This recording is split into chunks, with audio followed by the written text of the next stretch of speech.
బాబు గారు లైన్ లో ఉన్నారా? ఉన్నాం బాబు గారు, గారు ఉన్నామండి. ఉన్నామండి. ఓకే. పవిత్రమైన నామానికి మహిమ, ఘనత, ప్రభావములు తండ్రి, కుమార, పరిశుద్ధాత్మ త్రియేక దేవుని నామునకు కలుగునుగాక. అలాగనే ప్రతి దినము కూడా సార్వత్రిక సంఘము ఈ యొక్క జూమ్ లైన్, ఆన్లైన్ జూమ్ ద్వారా చక్కగా దేవుని ఆరాధిస్తూ దేవుని గణపరుస్తున్నటువంటి ప్రియమైన బిడ్డలందరికీ, మరి విక్టర్ బాబు గారికి, అలాగే సంజమ్మ గారికి, మిగతా గ్రూప్ లో ఉన్న దేవుని బిడ్డలైన మీకు అందరికీ మరొకసారి ఈ యొక్క ఏప్రిల్ మాసంలో దేవుడు మన సజీవంగా ఉంచినందుకై దేవునికి కృతజ్ఞతాస్తుతులు చెల్లిస్తూ మీకు మా ప్రత్యేక వందనాలు తెలియజేస్తా ఉన్నాం. వాక్యంలోకి వెళ్దాం. మరి దేవుని మహాకృపను బట్టి ఆది కాండము నుండి మరి కొన్ని అధ్యాయాలుగా కొంతమంది జీవిత చరిత్రలో మనం అధ్యయనం చేస్తా ఉన్నాం.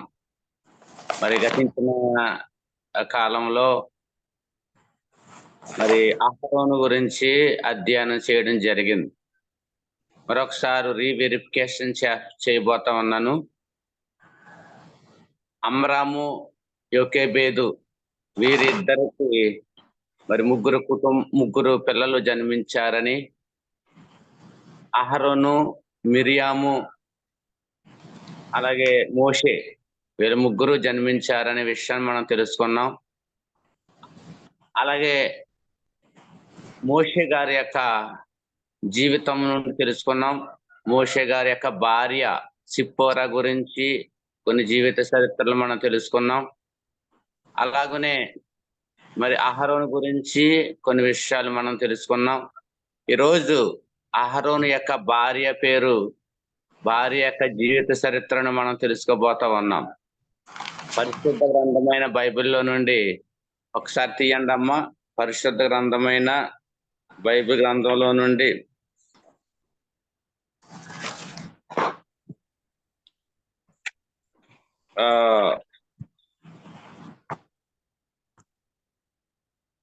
ఒక అధ్యాయం చదువుదాం. నిర్గమకాండము 6 అధ్యాయము 23వ వచనం చదువుదాం అమ్మా.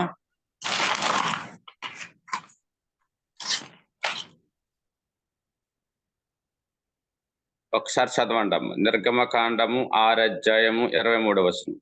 నేను సర్వశక్తి గల దేవుడను. అది కాదండి, 6:23 అండి. అహరోను అమినాదాబు కుమారి అయిన, అదేనండి చదవమ్మా. అహరోను అమినాదాబు కుమార్తెయు నయాసాపుతో సహోదరి అయిన ఎలిషేబాను పెండ్లి చేసుకొనెను. ఆమె అతనికి నాదాబును, అబీహును, ఎలియాజరును, ఈతామారును కనెను. చాలమ్మా. ఇక్కడ ఒకసారి మనం ఒక చరిత్రను అధ్యయనం చేద్దాం. ఈరోజు చెప్పబోయే సబ్జెక్ట్ యొక్క అంశం ఏమిటంటే, ప్రధాన యాజకుడైన అహరోను భార్య ఎలీషెబా. ఆమె పేరు ఎలీషెబా. రెండవ అంశం ఏంటంటే, యాజకుల వంశవృక్షమునకై దేవుడు వాడుకొనిన పాత్ర ఎలీషెబా. ఈ ఎలీషెబా గురించి 7 విషయాలు ఈరోజు మనం తెలుసుకుందాం. ఈ అహరోను భార్య ఈమె. అహరోను ఎవరంటే ప్రధాన యాజకుడు, మొట్టమొదటి ప్రధాన యాజకుడు. దేవుడు ఏర్పాటు చేసుకున్నటువంటి ఈ యొక్క అహరోను ఈ లేవి గోత్రానికి చెందినవాడు. ఇతడు ప్రధాన యాజకుడు, మొట్టమొదటి యాజకుడు. ఈ యాజకుని యొక్క భార్య ఎలీషెబా. ఈమె పేరు ఎలీషెబా. ఈమె గురించి 7 విషయాలు ఈరోజు మనం క్లుప్తంగా నేర్చుకునే ప్రయత్నం చేద్దాం. ప్రతి ఒక్కరు కూడా చాలా చాలా జాగ్రత్తగా 7 మాటలు వింటే మీకు అర్థం అవుతుంది. ఈ చరిత్ర చాలా తక్కువగా ఉంటదండి ఈ ఎలీషెబా గురించి. బైబిల్ గ్రంథంలో చాలా చాలా తక్కువగా ఈమె గురించి రాయబడి ఉంటది. కానీ ఈమె పాత్ర మాత్రం చాలా చాలా పెద్దగా ఉంటది. చాలా ఎక్కువగా ఉంటది పాత్ర. మనము చారిత్రాత్మకంగా అధ్యయనం చేస్తే, లోతుగా దీని పరిశీలన చేస్తే ఈ విషయాలు మనకు బాగుగా అర్థం అవుతుంది అన్నమాట. చాలా మందికి ఎలీషబా అనే స్త్రీ గురించి కొన్ని వివరాలు మరి అంతగా తెలియకపోవచ్చు. ఎందుకంటే బైబిల్లో ఈ విషయాలు అంతగా మనకు కనబడవన్నమాట. అంటే పరిశీలనగా చదవలేరు. కానీ ఈ చదివితే యాజకులు అనే పదం ఉంది కదండి. యాజక వంశానికి మూల పురుషులుగా కనబడుతుందండి ఈవిడి. అంటే వంశవృక్షమునకై మరి మొదటి స్థానంగా ఈమె గర్భంలో నుండి వచ్చిన వారే యాజకులుగా మనకు కనబడతారన్నమాట. చూద్దాం బైబిల్ గ్రంథంలో ఎలీషబా ఎక్కడి నుండి వచ్చింది, ఆమె గుణగణాలు ఏమిటి అనే విషయాలు మనం తెలుసుకుందాం. ఈ ఎలీషబా అనగా దేవుడే నా ప్రమాణము లేదా వాగ్దానము అనే అర్థం వస్తా ఉంది. దేవుడే నా ప్రమాణము లేదా వాగ్దానము అనే అర్థం వస్తుంది. అయితే ఈమె ఎక్కడి నుండి వచ్చిందంటే మొదటిగా మనం చదువుకున్నాం నిర్గమకాండము 6:23 అమ్మినాదాబు కుమార్తె నయస్సోను సహోదరి అని బైబిల్ గ్రంథంలో రాయబడి ఉంది. ఎవరు ఈ అమ్మినాదాబు అంటే సంఖ్యాకాండము 10:14 తీసిన వేళ ఒకసారి తీయండి అమ్మా. సంఖ్యాకాండము 10:14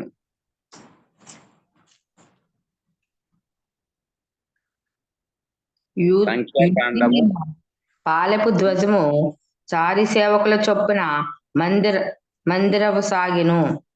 అమినాదాబు కుమారైన నయంసోను ఆ సైన్యమునకు అధిపతి. చాలా ఇక్కడ తండ్రి యోధా గోత్రమునకు చెందినవాడు. ఇతడు సైన్యమునకు అధిపతి. లేవి గోత్రమునకు ఒక సైన్యం ఉంది.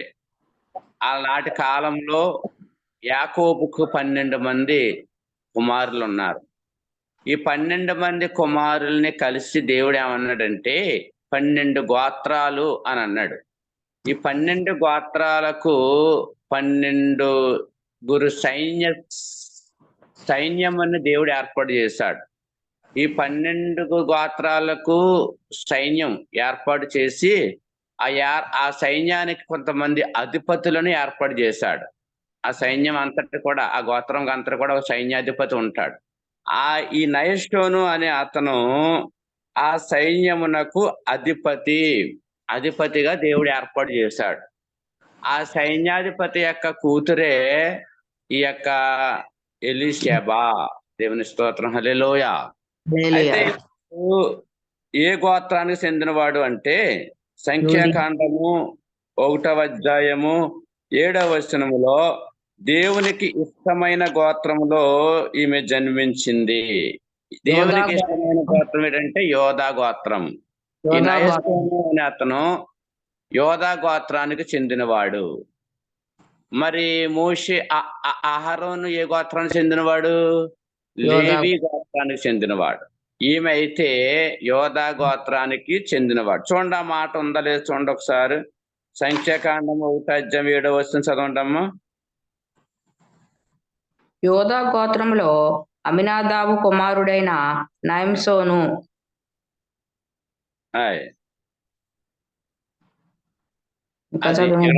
అమ్మా యోధా గోత్రములో జన్మించినటువంటి నయస్సోను కుమార్తె ఈ ఎలీషబా. ఇతను చాలా చాలా పేరుగాంచిన వాడంట. చూడండమ్మా 2:3 సంఖ్యాకాండము 2:3 కూడా ఒక అద్భుతమైన మాట ఉంటది అక్కడ. సూర్యుడు ఉదయించు తూర్పు దిక్కున యోధా పాలెపు ధ్వజము గలవారు తమ తమ శ్యానాల చొప్పున దిగవలను. అమినాదాబు కుమారుడైన నయంసోను యోధా కుమారులకు ప్రధానుడు. అతడు పేరుగాంచిన కుటుంబం. చూసారండి, ఇక్కడ సంఖ్యాకాండం 2:3 ప్రకారంగా ఈ నయస్సోను అనే అతను చాలా చాలా పేరుగాంచినటువంటి కుటుంబము. పేరుగాంచినటువంటి కుటుంబంలో ఇతడు జన్మించాడు. ఆ జన్మించినటువంటి ఆ యొక్క నయస్సోను కుమార్తె ఈ ఎలీషెబా. ఎలీషెబా గురించి ఇంకా కొన్ని విషయాలు మనం తెలుసుకుందాం. తండ్రి యొక్క విధానాలు, మంచితనము, గొప్పతనము, దేవుడు అతన్ని ఏ స్థానంలో ఉంచాడో, ఈ ఎలీషెబా ఏ స్థానంలో నుండి వచ్చిందో కొన్ని విషయాలు కూడా మనం తెలుసుకుందాం. సంఖ్యాకాండము 7వ అధ్యాయము 12వ వచనంలో దేవునికి మొదట అర్పణం తెచ్చిన కుటుంబంలో ఆమె జన్మించింది. చూడండి అమ్మా, ఆ విషయం చూడండి. సంఖ్యాకాండము 7వ అధ్యాయము 12వ వచనం. మొదటి దినమున తన అర్పణను తెచ్చిన వాడు అమినాదాబు కుమారుడును యోధా గోత్రకుడునైన నయస్సోను. అది చూడండి, ఇశ్రాయేలీయులు 12 గోత్రాల వారు ఉన్నారు. ఈ 12 గోత్రాల వారికి 12 న్యాయాధిపతులను దేవుడు ఏర్పాటు చేశాడు. వారు దేవునికి అర్పణలు ఎలా చేయాలంటే, ఎలా పెడితే అలాగా దేవునికి అర్పణ అర్పించకూడదు. ఒక లైన్ ఆర్డర్లో, ఒక పద్ధతి ప్రకారంగా దేవునికి అర్పణ అర్పించాలి. ఆ అర్పణ అర్పించే వారిలో ఈ యొక్క నయస్సోను అనే అతను దేవునికి మొట్టమొదటిసారిగా మొదటి వరుసలో దేవునికి అర్పణ అర్పించే స్థానంలో దేవుడు ఏర్పాటు చేశాడు. చూడండి, ఒక విషయాన్ని అక్కడ మనం గ్రహిద్దాం. ఈ నయస్సోను అనే అతను సైన్యాధిపతి, పేరుగాంచినటువంటి ఆ వ్యక్తి దేవునికి అర్పణ అర్పించేటప్పుడు ఒక్కడే వెళ్తాడా? ఒక్కడే వెళ్ళ కదమ్మా, కుటుంబ సమేతంగా వెళ్తారు దేవునికి అర్పణ అర్పించాలంటే. అర్పణ అర్పించేటప్పుడు కుటుంబ సమేతంగా వెళ్ళేటప్పుడు మరి వారి కుమార్తె అయినటువంటి ఎలీషెబా కూడా వెళ్ళాలి కదా, కూడా వెళ్ళాలి. అంటే ఈ ఎలీషెబా దేవుని యొక్క ఆరాధనలో పాలు పొందుకునే వ్యక్తి, దేవుని యొక్క ఆరాధనలో పాలు పొందుకున్న వ్యక్తిగా మనకు కనబడతా ఉంది. దేవుని ఎడల భయము, భక్తి కలిగిన కుటుంబంలో జన్మించినటువంటి ఆవిడే. ఇప్పుడు ఈమె ఏం చేసిందంటే, ఎవరిని చేసుకుందంటే, నిర్గమకాండము 6వ అధ్యాయము 23వ వచనంలో దైవ భక్తిలో ఎదిగింది కనుక ప్రధాన యాజకుని అహరోను భార్య అయ్యింది. చదవండి అమ్మా, మాట చదవండి. నిర్గమకాండము 6వ అధ్యాయం 23వ వచనం. అహరోను అమినాదాబు కుమార్తెయు నయస్సోను సహోదరుడైన ఎలీషెబాను పెండ్లి చేసుకొనెను. చాలమ్మా. చూసారా, ఇక్కడ మనం కొన్ని అమూల్యమైన మాటలు మనం చదువుకున్నాం. ఏంటంటే, ఎలీషెబా అనగా దేవుడే నా ప్రమాణం అని, అలాగే ఈమె అమినాదాబు కుమార్తె, నయస్సోను సహోదరిన అమినాదాబు కుమార్తెను మనం చదువుకున్నాం. తండ్రి యోధా గోత్రమునకు చెందినవాడు, సైన్యమునకు అధిపతి అని మనం చదువుకున్నాం. దేవునికి ఇష్టమైన గోత్రంలో ఈమె జన్మించింది అనే విషయం మనం చదువుకున్నాం. అలాగే యోధా గోత్రాల్లో ప్రధానుడు, పేరుగాంచినటువంటి ఈ వ్యక్తి యొక్క కుమార్తెగా మనం చదువుకున్నాం. అలాగే దేవునికి మొట్టమొదటి అర్పణను అర్పించినటువంటి ఆ కుమార్తె, ఆ కుటుంబంలో ఈమె కూడా ఆరాధనలో పాలు పొందుకున్నటువంటి కుమార్తె. అంటే దైవ భక్తి కలిగినటువంటి కుటుంబము, దేవునికి ఇష్టమైన గోత్రంలో జన్మించినటువంటి కుటుంబంలో జన్మించింది కనుక దేవుని ఏర్పాటును బట్టి మరి లేవి గోత్రానికి చెందినటువంటి అహరోనుకు మరి దేవుడు మరి భార్యగా ఏర్పాటు చేశాడు. ఆమె భార్య అయ్యింది. యాజకత్వం అంటే ఆషామాషి కాదు. చెప్పండి అమ్మా, యాజకత్వం అంటే ఆషామాషి కాదు. ప్రాణాలతో సెలగాటం లాంటిది. ఇది చాలా పవిత్రమంగా జీవిస్తూ యాజకత్వం చేయాలి. చూడండి, పూర్వకాలంలో దేవుడు ప్రత్యక్ష గుడారము అనేది ఏర్పాటు చేశాడు మోషే గారి ద్వారా. అందులో 3 ఆవరణాలు పెట్టాడు, 3 స్థానాలు పెట్టాడు. 3 స్థానాలు ఏంటంటే, 1 ఆవరణము, 2 పరిశుద్ధ స్థలము, 2 అతి పరిశుద్ధ స్థలము కదమ్మా. ఆవరణంలో ప్రజలందరూ కూడా బలులు అర్పణలు అర్పిస్తూ ఉంటారు. తర్వాత పరిశుద్ధ స్థలంలో యాజకులు మాత్రమే ఉంటారు. అతి పరిశుద్ధ స్థలంలో దేవుడు మాత్రమే ఉంటాడు. సంవత్సరానికి ఒకసారి మాత్రమే మరి అతి పరిశుద్ధ స్థలంలోనికి వెళ్ళే అవకాశము ఉంటుంది. అది కూడా ఎలా వెళ్ళాలంటే చాలా చాలా పవిత్రంగా జీవిస్తూ పవిత్రమైన ఆ ఆ ఆ జీవితం జీవిస్తూ మరి మాటల ద్వారా చేతల ద్వారా అన్నిట్లు కూడా దేవునికి అంగీకారయోగ్యంగా జీవిస్తూ ఆ లోపలికి వెళ్ళాలి. వెళ్ళేటప్పుడు ఏం చేస్తారంటే ఒక లాగు కడతారు, వస్త్రం లాగు కడతారు, దానికి ఒక గంట ఎడతారు. ఇతను ప్రజల యొక్క పాపాలన్నీ కూడా మరి ఒక పత్రంలో రాసుకుని ఆ లోపలికి వెళ్ళి ఆ దేవునికి అర్పణలు అర్పించాలి, దేవునికి మొర్ర పెట్టాలి. ఒకవేళ అతను పాపం చేసిన వాడైతే అక్కడే చనిపోతాడు. అప్పుడు లాగు కడతారు కదండి, లాగుకి గంటలు కడతారు, దానికి తాడు కడతారు. ఆ తాడు నుండి ఆ బయటికి ప్రజలు లాగేస్తారన్నమాట. అంత పవిత్రమైన జీవితము జీవించేటువంటి ఆ సంఘటన మరి ప్రధాన యాజకునికి ఉంటుందన్నమాట. అటువంటి యాజకుని యొక్క ప్రధాన యాజకునికి ఉన్నటువంటి లక్షణాల్లో తన భార్య మరి ప్రధాన యాజకుని యొక్క భార్య కూడా పాత్ర చాలా చాలా ఉంటుందన్నమాట. ఎందుకంటే ఇంటి దగ్గరే సిద్ధపడి ప్రత్యక్ష గుడారం దగ్గరికి వెళ్ళాలి. లేదు అంటే వారు చాలా చాలా చనిపోయే పరిస్థితులు కూడా ఏర్పడుతుంది అనమాట. ఇటు కుటుంబంలో పాపం ఉండకూడదు, అటు ఆ వ్యక్తి దగ్గర కూడా పాపాలు ఉండకూడదు. అంత పవిత్రమైన జీవితం జీవిస్తూ లోపలికి వెళ్ళేటువంటి సంఘటనలో మరి మనం ప్రత్యక్ష గుడారం గురించినటువంటి సంఘటనలు మనం తెలుసుకుంటాం. అటువంటి సంఘటనలో అహరోను భార్య అయినటువంటి ఎలీషబా కూడా మరి అహరోనుకి ఎంతగానో సహకరిస్తూ ముందుకు సాగుతున్నటువంటి సంఘటన మనము చూడగలము.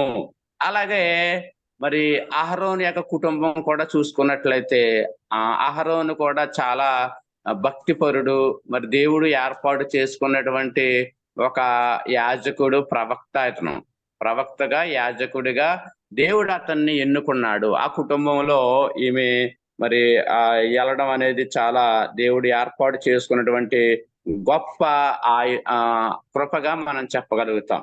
అలాగే సంఖ్యాకాండము చూడము ఒకసారి. సంఖ్యాకాండము 3వ అధ్యాయం 2వ వచనము చదవండి అమ్మ, కొన్ని మాటలు చదవండి. సంఖ్యాకాండము 3వ అధ్యాయము 2, 3 వచనాలు. అహరోను కుమారుల పేర్లు అనగా తొలుత పుట్టిన నాదాబు, అబీహు, ఎలియాజరు, ఏతామారు అనునవే. ఇవి అభిషేకము నొంది యాజకులైన అహరోను కుమారుల పేర్లు. వారు యాజకులగునట్లు అతని వారిని ప్రతిష్ఠించెను. చాలమ్మా చాలమ్మా. ఇక్కడ ఎలీషాబాకు అహరోనుకు వివాహం అయింది. దేవుడు వారికి అప్పగించిన పని వారు చేస్తా ఉన్నారు.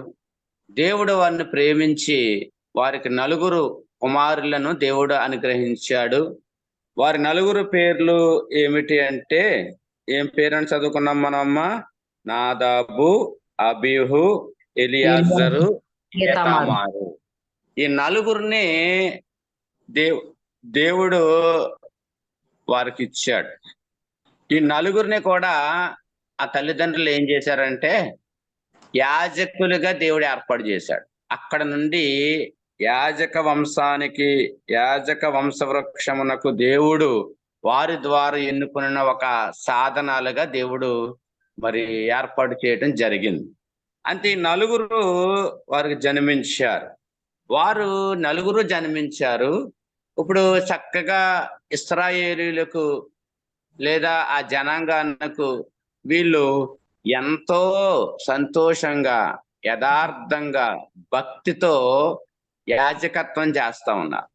తల్లిదండ్రులు నడిచేటువంటి బాటలో, తల్లిదండ్రులు అనుసరించేటువంటి దేవుని యొక్క ధర్మశాస్త్ర ప్రకారంగా వారు జీవిస్తూ ప్రజలకు యాజకత్వం, దేవుడు అప్పగించిన యాజకత్వంలో వారు కొనసాగుతా ఉన్నారు.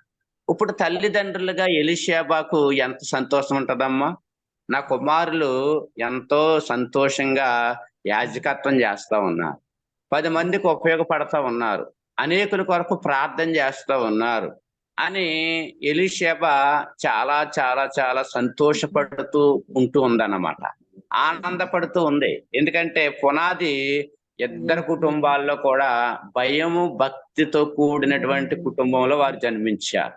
వారి కుమారులు కూడా చాలా చాలా సంతోషభరితమైనటువంటి విధానంలో దేవుని ఆజ్ఞను పాటించే వారి లిస్టులో వారు ఉన్నారు. దేవుని స్తోత్రం, హల్లెలూయా. ఈ ఎలీషేబ చాలా సంతోషిస్తూ ఉంది. అయితే ఒక మాట ఇక్కడ మనం చదువుకుందాం. సంఖ్యాకాండము 3వ అధ్యాయము 4వ వచనం చదవండమ్మా, 7వ మాటగా. నాదాబు అమీహూలు సేనాయి అరణ్యమందు యెహోవా సన్నిధిని అన్యాగ్ని నర్పించునందున వారు యెహోవా సన్నిధిని చనిపోయిరి. చాలమ్మా, వారికి కుమారులు చాలమ్మా. ఇక్కడ ఒక విషయాన్ని మనం జ్ఞాపకం చేసుకుందాం. ఏంటంటే నలుగురు అబ్బాయిలు కూడా దేవుని యొక్క పరిసరిలో, దేవుని యొక్క పనిలో నమ్మకంగా ఉన్నారు, చేస్తూ ఉన్నారు. అయితే అందులో ఇద్దరు అబ్బాయిలు, వారు ఎవరంటే నాదాబు, అబీహులు.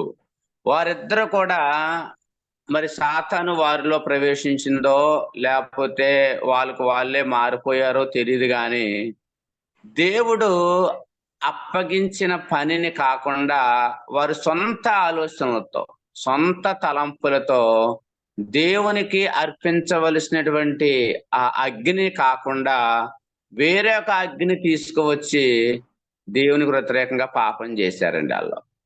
పూర్వకాలంలో దేవుడు ఏం చెప్తే అదే చెయ్యాల. ఇంకా వేరే పని చేస్తే దేవునికి ఏం వస్తుందంటే కోపం వస్తుంది. అందుకని వారిద్దరూ ఏం చేశారంటే సేనాయి అరణ్యమందు యెహోవా సన్నిధిని వాళ్ళు అన్యాగ్ని అర్పించినందున వారు యెహోవా సన్నిధిలో చనిపోయిరి. చూసారండి, తల్లిదండ్రులుగా వాళ్ళు ఎంతో సంతోషిస్తూ ఉన్నారు. నలుగురు అబ్బాయిలు జన్మించారు, దేవుడు చక్కగా వాడుకుంటున్నాడు అని ఎలీషేబ, అహరోను ఎంతగానో సంతోషించి ఆనందిస్తూ ఉండేవారు. వారు తన సొంత ఆలోచనలతో తన ఇద్దరు కుమారులు కూడా ఆలోచించడం ద్వారా మరి అన్యాగ్ని తీసుకొచ్చి అక్కడ బలి అర్పించారు. అగ్ని గురించి చాలా చాలా మాటలు బైబిల్లో మనకు కనబడతాయి. అగ్ని ఏంటి, దేవుని అగ్ని ఏంటి అనేది ప్రభు చిత్తం అయితే నేను ఇంకొకసారి నేను మీకు తెలియజేస్తాను. 2 రకాల అగ్నిలు ఉంటాయంటండి. ఒకటి బలిపీఠం మీద అర్పించవలసినటువంటి అగ్ని, రెండవది పవిత్రమైన అగ్ని, రెండవది అగ్ని అంటే పరిశుద్ధ అగ్ని అభిషేకం ఒకటి, అగ్ని అకాల మరణముతో కూడినటువంటి అగ్ని ఒకటి. 2 రకాల అగ్నిలు ఉంటాయంట. దాని గురించి బైబిల్లో చాలా చాలా లేఖనాలు రాయబడ్డాయి. అయితే ఇక్కడ వారిద్దరు కూడా అగ్నిని అర్పించడం ద్వారా అక్కడ వారు చనిపోయారు. చనిపోయినప్పుడు తల్లి అయినటువంటి ఎలీషేబ ఎంత బాధపడి ఉంటదండి, ఎంత వేదన పడి ఉంటదండి. అయ్యయ్యో, నా కుమారులు ఇద్దరు ఒకే రోజు ఒకే సమయంలో చనిపోయారే అనే భయంకరమైనటువంటి బాధ, వేదన ఆమె చెంది ఉంటదన్నమాట. అయితే ఇక్కడ మనం తెలుసుకోవాల్సినటువంటి విషయం ఏమిటంటే అగ్ని అనేది పవిత్రతను, దేవుని తీర్పును తెలియజేస్తా ఉంది. దేవుని దగ్గర చాలా జాగ్రత్తగా, నిందలేని వారిగా జీవించాలి. ఇక్కడ ఎలీషేబాకు గుండె కోత ఎదురైంది.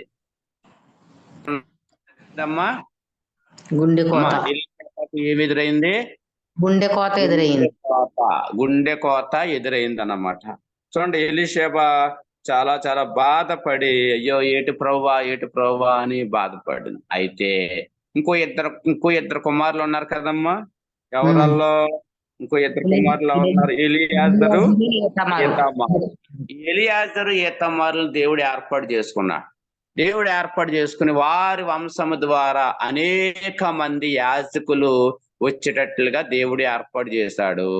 నెక్స్ట్ సెక్షన్ లో మనము వీరిద్దరు కుమారుల గురించి మనం తెలుసుకుందాం. ఈ ఎలియాజరు యొక్క మరి యాజకత్వం ఎలా ఉంది, ఈతామారు యొక్క యాజకత్వం ఎలా ఉందో అనే విషయాలు మనము లోతుగా అధ్యయనం చేద్దాం. తప్పనిసరిగా ఈ విషయాలు మనము తెలుసుకుందాం. అయితే ప్రియమైన మరి జూమ్ కాల్లో ఉన్నటువంటి దేవుని బిడ్డలైన మీకు అందరికీ, అలాగే ఆన్లైన్ లో యూట్యూబ్ ఛానల్లో చూస్తున్నటువంటి మీకు అందరికి కూడా ఈ గ్రంథం ద్వారా మనం తెలుసుకోవాల్సినటువంటి అమూల్యమైన సత్యం ఏమిటంటే 2 కుటుంబాలు మనకు కనిపిస్తా ఉన్నాయి. ఒకటి మరి అమ్మినాదాబు కుటుంబము, అలాగే అహరోను కుటుంబము.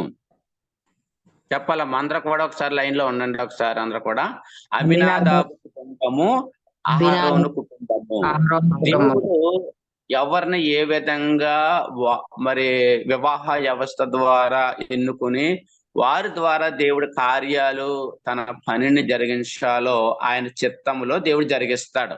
అయితే ఇక్కడ ఈ అమినాదాబు కుమార్తె దైవ భక్తిలో పెరిగినటువంటి కుటుంబం కనుక ఈ యొక్క అహరోనుకు భార్య అయ్యింది. వీరిద్దరు కలిసి దేవుని యొక్క సేవలో ప్రత్యక్ష గుడారంలో ప్రధాన యాజకత్వంలో మరి పని చేసినట్లుగా మనం చూస్తా ఉన్నాం. దేవుడు వారి కుటుంబాన్ని విడిచిపెట్టలేదు, వారి కుమారులను విడిచిపెట్టలేదు. దేవుడు ఆశీర్వదించాడు, దేవుడు దీవించాడు. వారు చేస్తున్న ఆ యొక్క యాజకత్వం ద్వారా మరి యాజకుల వంశవృక్షానికై దేవుడు అనేక రకాలుగా వాడుకున్నటువంటి సందర్భాలు మనం చూస్తూ ఉంటాం. అయితే మనకి ఈ కథ ద్వారా లేదంటే ఈ యొక్క ఎలీషాబ ద్వారా మనం తెలుసుకోవలసినటువంటి విషయం ఏమిటంటే, మనము కూడా ఎలీషాబ వలె దైవ భక్తి కలిగిన కుటుంబంగా మనం ఉండాలా. దైవ భక్తి కలిగినటువంటి ఆశీర్వదించబడిన బిడ్డలుగా మనం ఉండాలా. దేవుని ఎడల ఎంత విధేయత కలిగి, ఎంత ఓర్పుతో, ఎంత సహనంతో, ఎంత ప్రార్థనతో, ఎంత పవిత్రతతో ఆమె జీవించిందో మన జీవితంలో కూడా ఆమె జీవితం నుండి మనము అలా జీవించాలి. అలా దేవుడు వాడుకునే పాత్రగా మనం ఉంటే మరి మన ద్వారా మన కుటుంబాలు, మన పిల్లలు, మన గ్రామము, మన అన్ని కూడా దీవించబడతాయి, ఆశీర్వదించబడతాయి అనే విషయాలను మీకు నేను తెలియజేస్తా ఉన్నాను. మనం చెప్పుకున్నాం మోషే గారి యొక్క కుమారులు ఎంత దీవించబడ్డారో, ఎంత ఆశీర్వదించబడ్డారో మనం చూస్తాం. ఈ అహరోను కుమారులైనటువంటి ఇద్దరు కూడా చాలా చాలా ఆశీర్వదించబడ్డారు, చాలా దీవించబడ్డారు. వారి ద్వారా గొప్ప కార్యాలు దేవుడు వారికి చూపించినట్లుగా మనం చూస్తూ ఉంటాం. కాబట్టి ఈ గ్రంథం ద్వారా దేవుడు మనల్ని కూడా మరి ఎలీషాబ భక్తి జీవితంలో మనం జీవించేటట్లుగా మనం ఉందాం. మరి సొంత ఆలోచన, సొంత తలంపులు కలిగినటువంటి వారిద్దరు కుమారులు మరి మరణించినట్లుగా మనం చూస్తూ ఉంటాం. చివరిగా ఈ ఎలీషాబ ఎలా చనిపోయిందంటే అమ్మా, అది కూడా నేను చెప్పాలి కనుక ఈ మాట కూడా నేను చెప్పి ముగిస్తాను. ఈ ఎలీషాబ మరణం ఏంటంటే, సైనికులు ఎబ్రీ పట్టణంపై దాడి చేయగా మరి కత్తి చేత ఈమెను పొడిచి చంపేశారంటండి ఆ ఎబ్రీ కాలంలో అక్కడ ఉన్నటువంటి ప్రజలు అని చరిత్ర చెప్తా ఉంది. చరిత్ర అక్కడ యుద్ధానికి వెళ్ళారంట, శత్రు సమూహం వెళ్ళారంట, ఈమెను మరి కత్తి చేత పొడిచి చంపేసినట్లుగా చరిత్రలో ఈమె గురించి రాయబడ్డారు. అయితే ఇక్కడ మనం చివరి వరకు దైవ భక్తులు ఎదిగిన కుటుంబము, చివరి వరకు ఈమె చాలా చాలా భక్తులు జీవించినటువంటి కుటుంబంగా మనకు కనబడదు. మన జీవితంలో కూడా ఈమె ద్వారా చాలా భక్తిలో జీవిద్దాం, చాలా చాలా ప్రార్థనలో జీవిద్దాం, దైవ భక్తి కలిగిన కుటుంబంగా మన కుటుంబాన్ని తీర్చిదిద్దాం. దేవుడి మాటలను దీవించి తన వెనుకలు ఆశీర్వదించును గాక. ఆమేన్. మీకు అందరికీ ప్రభు పేరట వందనాలు. చక్కటి వాక్యం వినిపించిన ఆశీర్వాదమయ్య గారికి వందనాలండి. మరి మనకి జీవిత సత్యాల గురించి చెప్తున్నారు, మంచి మాటలు వివరిస్తున్న ఆశీర్వాదమయ్య గారికి వందనాలండి. వాక్య నిమిత్తం ప్రార్థన చేసుకుందాం. సత్యనారాయణ గారు కానీ జేపీ గారు కానీ ప్రార్థన చేయండి. సత్యనారాయణ గారు, ఓకే. జేపీ గారు చేరు. వరలక్ష్మి గారు అమ్మ వందనాలమ్మా. లేట్ గా వచ్చారా? ఇదిగోండి స్విచ్ ఆగిపోయిందండి, అదేమో చార్జర్ కనపడలేదు, నెలికి లేక దొరికింది. అయ్యో, హైమావతి గారు చేశారు, ఎట్ట బాగా చేశారు. స్విచ్ ఆఫ్ అని వస్తుందంట. స్విచ్ ఆఫ్ అయిపోయి ఇది అయిపోయింది. వాక్య నిమిత్తం ప్రార్థన చేయండి. చార్జర్ దొరక్క అయిపోయింది. వాక్య నిమిత్తం ప్రార్థన చేయండి. అలాగండి. స్తోత్రం ప్రభా, స్తోత్రం నాయన, స్తోత్రం తండ్రి. కృపామీద జీవాధిపతి, జీవం కలిగిన మా తండ్రి నాయన, నీకు వందనాలు. ఈ యొక్క సమయం నాకు ఇచ్చినందుకు వందనాలు. గొప్ప దేవుడా, నీకు వందనాలు అయ్యా. నా తండ్రి, నా ప్రభా నాయన, నా ప్రభా ఎంతవరకు ప్రభా నా తండ్రి వాక్యం చెప్పి మమ్మల్ని బలపరిచిన తండ్రి, నడిపించిన నా తండ్రి, నీకు వందనాలు అయ్యా. నా తండ్రి, నా ప్రభా పాస్టర్ గారిని మరి దీవించండి ప్రభా, ఆశీర్వదించిన ఆయన. నా తండ్రి నాయన, నా తండ్రి నాయన ప్రభా, దయగలిగిన మా తండ్రి నాయన, నీకు వందనాలు అయ్యా, వందనాలు ప్రభా. ఇంకా నా తండ్రి, నా ప్రభా, నా తండ్రి నాయన, అనేక మర్భాలతో నా తండ్రి నాయన, నా తండ్రి నాయన ప్రభా, మాకు వాక్యం చెప్పాలి ప్రభా, లోతైన మర్భాలు తెలియపరుస్తున్నందుకు వందనాలు ప్రభా. తేటగా నా తండ్రి మాతో మాట్లాడుతున్నందుకు వందనాలు ప్రభా. నాయన, నా తండ్రి పాస్టర్ గారిని దీవించండి ప్రభా. ఇంకా పరిశుద్ధాత్మతో నింపండి నాయన. ఇంకా అనేక మందికి నా తండ్రి, నా ప్రభు వాక్యం చెప్పిన ఆయన నీ యొక్క మార్గం నడుపుటకు నా తండ్రి నీ కృప దయచేయమని అడుగుతున్నాను.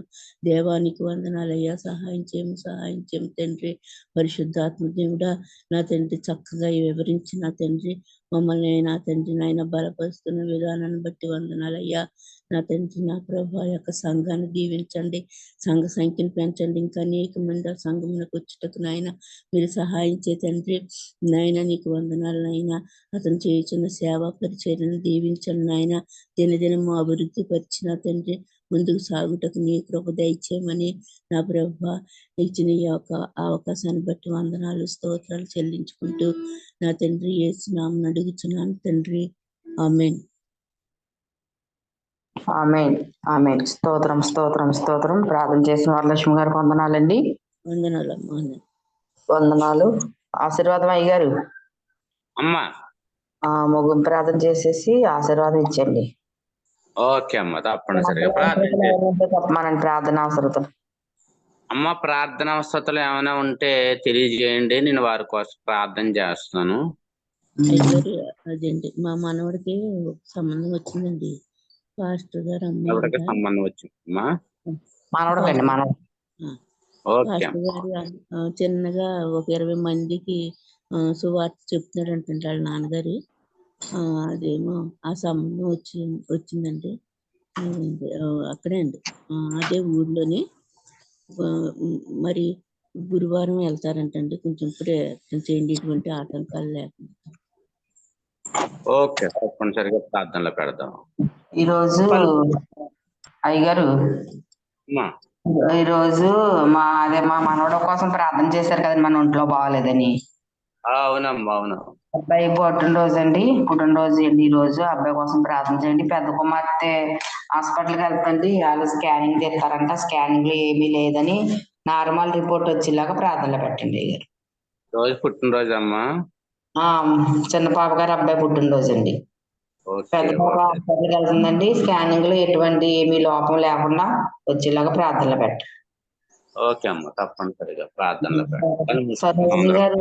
స్వరజని గారు కుమార్తె కూడా గ్యాస్ నొప్పి అంటండి. 2 రోజుల నుంచి ఈ రోజు హాస్పిటల్ తీసుకెళ్తారంట.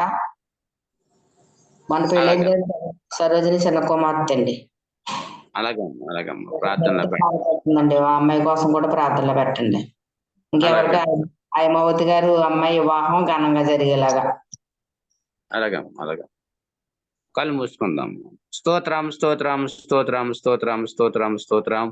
మహాపరిశుద్ధుడు, మహాగణుడు, మహోన్నతుడు, గొప్ప దేవుడు, సర్వాధికారి, సర్వ సృష్టికర్త, సర్వోన్నతుడు అయిన మా ప్రియ పరలోకపు తండ్రి, నీ పరిశుద్ధమైన, శ్రేష్టమైన, విలువైన గొప్ప నామానికి కృతజ్ఞతలు, స్తుతులు, స్తోత్రాలు, వందనాలు ప్రభువా. ఇదిగో తండ్రి, ఈ రోజు ఈ సార్వత్రిక సంఘం గ్రూప్ లో ఇంతవరకు ఆరాధనలో, ప్రార్థనలో, విజ్ఞాపనలో మీరు నడిపించారు. అలా వాక్యం ద్వారా కూడా నీ బిడ్డలతో మీరు మాట్లాడిన విధానం బట్టి నీకు వందనాలు తండ్రి. కొన్ని ప్రత్యేక ప్రార్థనలో నీ బిడ్డలు తెలియజేస్తా ఉన్నారు, వాటి కోసం మేము ప్రార్థన చేస్తా ఉన్నాం. వరలక్ష్మి గారి యొక్క కుమారుడు కోసం, మనవడి కోసం, వారి యొక్క కుటుంబం కోసం కూడా ప్రార్థన చేస్తూ ఉన్నాం. నీ కార్యం చేయండి, అద్భుతం జరిగించండి, గొప్ప మేలు చేయండి ప్రభువా. వివాహం అనే విషయాల్లో ఘనమైనదని వాక్యం తెలియజేస్తూ ఉంది ప్రభువా. సంబంధం సెట్ అయిందని చెప్తా ఉన్నారు ప్రభువా. అయినా తొందరగా వారు ఒకటిగా అవ్వడానికి వివాహం ద్వారా నీ సహాయం దయచేయమని అడుగుతా ఉన్నాం. ఏ కలహాలో, ఏ ప్రభువానైనా ఒడిదుడుకులు ఏమీ లేకుండా సక్రంగా జరగడానికి సహాయం దయచేయండి. ఆయన సంజయ్ గారు వారి యొక్క మనవడి విషయం కూడా ప్రార్థన చేస్తా ఉన్నాం ప్రభా. నేను ఈ రోజు జన్మదిన వేడుకలు జరుపుకుంటా ఉన్నారు. సంవత్సరం నీ దయా కిరీటం వారి మీద ఉంచి ఉన్నానన్నావు ప్రభా. బిడ్డ జీవితంలో గొప్ప కార్యం చేయండి, అద్భుతం కార్యం జరిగించడం ప్రార్థన చేస్తా ఉన్నాం. మరి అలాగని ప్రభా మరొక మనవడు ప్రభా పరిస్థితి కొంచెం ప్రభా బలహీనం అయ్యిందని గతంలో చెప్పారు, మేము ప్రార్థన చేసాం. ప్రభా నీ కార్యం జరిగించండి ప్రభా. బిడ్డ సంపూర్ణ ఆరోగ్యం, బలం, శక్తినిచ్చి నడిపించమని కూడా ప్రార్థన చేస్తా ఉన్నాం తండ్రి. నీకు వందనాలు. అలాగనే ప్రభా నాయన అయ్యమవతి ప్రభు ఇంకా కొంతమంది ఒక పేర్లు చెప్పారు, వారిని వారి కుటుంబాలను వారికున్న ప్రతి అవస్థతల అక్కర్లన్నీ కూడా మీరు తీర్చమని ప్రార్థన చేస్తామను. గొప్ప మేలు చేసి అద్భుత కార్యాలు మీరు జరిగించండి. ఈ రోజు ఎవరైతే వాక్యం విని ఆత్మీయంగా బలపడ్డారో వారి కుటుంబాలను కూడా మీరు దీవించండి. దీనుడు చావకులుగా నేను ప్రార్థన చేసి వారిని దీవిస్తూ ఉండగా నీ కనికరంతో వారిని నింపమని ఈ ప్రార్థన మా ప్రభును రక్షకుడైన యేసు నామపేట ప్రార్థన అడుగుతున్నాను పరమ తండ్రి. ఆమేన్. ఆమేన్. తండ్రి అయిన దేవుని ప్రేమ, కుమారుడైన యేసుక్రీస్తు వారి కృప, పరిశుద్ధాత్మ అన్యోన్య సహవాసము, సమాధానము ఇప్పుడు ఎల్లప్పుడూ సదాకాలం తోడే నడిపించును గాక. ఆమేన్. ఆమేన్. ఆమేన్. వందనాలండి. పాస్టర్ గారు పాస్టర్ గారు వందనాలు. అందరికీ జూమ్ లో ఉన్నవారు అందరికీ వందనాలండి.